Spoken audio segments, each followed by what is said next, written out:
Sejarah masuknya Islam ke India dimulai melalui dua jalur, yaitu perdagangan dan politik. Melalui jalur perdagangan, hubungan India dengan Jazirah Arab sebenarnya sudah terjalin bahkan sebelum Nabi Muhammad SAW lahir. Para pedagang Muslim yang menetap di wilayah pesisir India seperti Gujarat dan Kerala memperkenalkan Islam melalui aktivitas ekonomi dan hubungan sosial, termasuk pernikahan dengan penduduk setempat. Karena itu, penyebaran Islam berlangsung secara damai. Salah satu buktinya adalah berdirinya Masjid Siraman Juma di Kerala pada tahun 629 Masehi yang dikenal sebagai masjid tertua di India. Selanjutnya, penyebaran Islam semakin berkembang melalui jalur politik ketika Muhammad bin Qasim berhasil menaklukkan wilayah Sindh pada tahun 711 Masehi. Peristiwa ini menjadi awal berdirinya kekuasaan Islam di India yang kemudian berkembang hingga masa Kesultanan Delhi. Sementara itu, akar Islamofobia di India mulai terlihat pada masa kolonial Inggris. Melalui sensus penduduk tahun 1871, pemerintah kolonial secara resmi mengelompokkan masyarakat berdasarkan agama, terutama Hindu dan Muslim. Kebijakan ini dimanfaatkan dalam politik divide and rule atau adu domba, sehingga memicu persaingan, kecurigaan, hingga kekerasan antar kelompok. Situasi semakin memanas setelah pemisahan India dan Pakistan pada tahun 1947. Pembagian wilayah berdasarkan mayoritas agama memicu migrasi besar-besaran dan meninggalkan ketegangan yang berkepanjangan. Meskipun setelah merdeka, India menetapkan diri sebagai negara sekuler yang menjamin kesetaraan semua agama, sebagian kelompok nasionalis India menolak prinsip tersebut. Mereka mengembangkan ideologi Hindutva yang dipopulerkan oleh organisasi RSS sejak 1925. Ideologi ini memandang India sebagai negara Hindu sehingga Muslim dianggap bukan bagian dari identitas asli bangsa.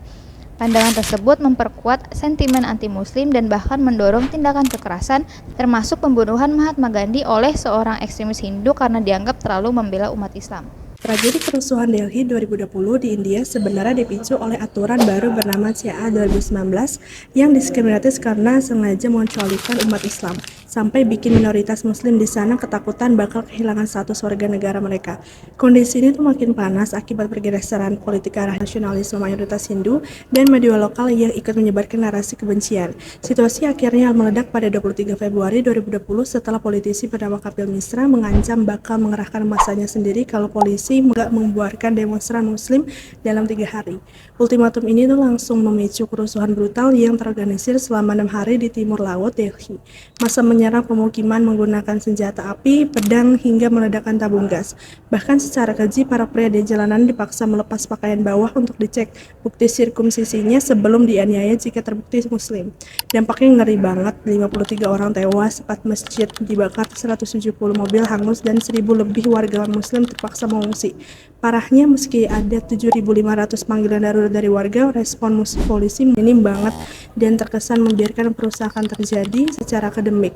Tragedi ini jadi bukti nyata runtuhnya pilar demokrasi India akibat hilangnya rasa kesetaraan, merosotnya toleransi bersama sekularisme, tajamnya polarisasi sosial, runtuhnya kepercayaan ke aparat, serta semakin sempitnya kebebasan sipil. Aktivitas Islamofobia di India menimbulkan respons dari dunia internasional, mulai dari aktor negara hingga non-negara. Aktor negara, misalnya negara Kuwait, melakukan boycotting terhadap produk India seperti beras dan bumbu dapur. Lalu, negara Teluk Timur Tengah meminta permintaan maaf dari India, khususnya Partai BJP, yang telah melakukan penghinaan kepada Nabi Muhammad SAW. Selanjutnya, negara Amerika Serikat juga mendesak melalui Komisi Kebebasan Beragama atau USCIRF terhadap amandemen kewarganegaraan atau CAA dan undang-undang anti konversi di berbagai negara bagian India. Kemudian, aktor non-negara yaitu Organisasi Kerjasama Islam atau OKI ikut mengecam pemerintah India atas tindakan diskriminatif yang dilakukan, seperti pelarangan penggunaan hijab, perusakan masjid, dan lain-lain. PBB melalui UNHCHR dan OHCHR menilai undang-undang tersebut melemahkan prinsip-prinsip kesetaraan di hadapan hukum berdasarkan hak asasi manusia internasional karena memberikan jalur percepatan kewarganegaraan kepada kelompok agama tertentu, namun mengecualikan umat Muslim. Lalu, organisasi non-pemerintah seperti Amnesty International dan Human Rights Watch telah berulang kali mengecam impunitas atas kekerasan massa yang dilakukan pemerintah India. Namun, respon pemerintah India secara konsisten membantah tuduhan tersebut, menilai pernyataan mereka bias, dan menganggapnya sebagai campur tangan dalam urusan dalam negeri mereka. Lalu, apa alasan dari kepentingan mereka di panggung internasional? Kelompok kontra ini dinilai bukan sekadar karena mereka peduli, tetapi bagi mereka ini merupakan cara untuk menjaga citra dan menekan India dalam diplomasi. Lalu bagi organisasi internasional, hal ini dianggap sebagai alat untuk mempertahankan eksistensi mereka dan menegakkan aturan main global.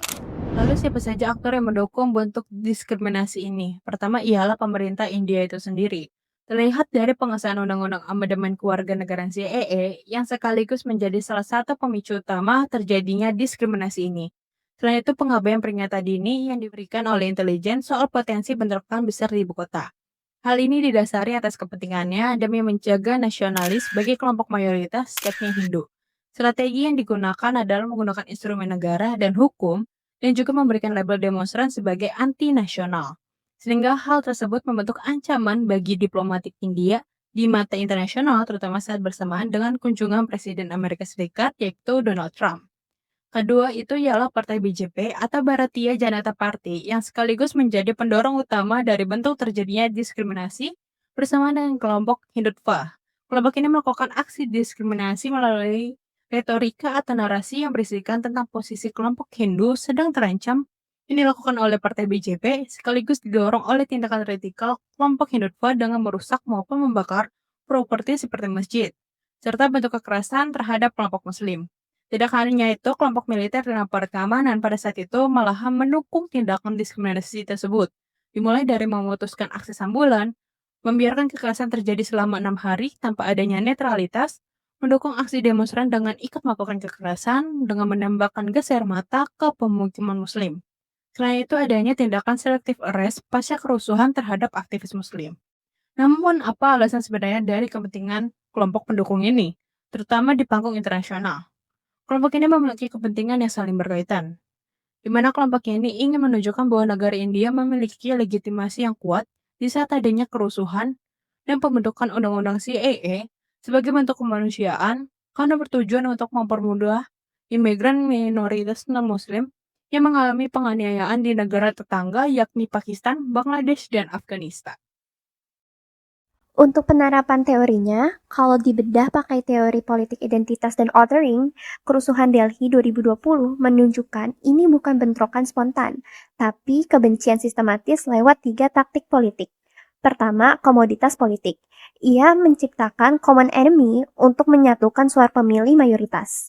Kedua, sekuritisasi identitas, yaitu menggeser sentimen benci menjadi merasa terancam, sehingga kekerasan dianggap sebagai self-defense. Akhirnya terjadi institusi bias, di mana diskriminasi merembes ke hukum dan polisi. Ini membuat persekusi minoritas Muslim dinormalisasi. Right now, Delhi is in a state, I would say, of uneasy tension. We saw a really gruesome 72-hour period of violence that broke out between Hindus and Muslims in the northeastern part of Delhi. Cars burning, mosques being torn down, people being killed and beaten, pelted with stones and so on. Around 40 people were killed in Delhi and hundreds were injured. It is true that there was Muslim-led violence. Jadi, apa bottom line-nya? Kalau kita gabungkan analisis tadi dengan wawancara Minaz Vaishnav dari Fox, kerusuhan Delhi 2020 ini jelas bukan ledakan emosi yang spontan. Vaishnav menyoroti kekerasan brutal selama 72 jam yang dipicu oleh CAA-NRC, di mana komunitas Muslim menanggung dampak paling parah akibat lambannya respon kepolisian. Sinkron dengan riset kami, konflik ini adalah buah dari polarisasi politik identitas yang terstruktur. Di ranah akademik, kasus ini memicu perdebatan besar. Apakah ini kerusuhan komunal biasa atau sebuah pogrom persekusi terencana terhadap minoritas? Kesimpulannya, Delhi 2020 adalah alarm keras bagi isu global kontemporer. Kasus ini membuktikan betapa fatalnya ketika kebijakan negara, mobilisasi massa, dan biasnya aparat keamanan berkolaborasi menghancurkan pilar demokrasi dan kemanusiaan. One is the loneliest number that you'll ever do.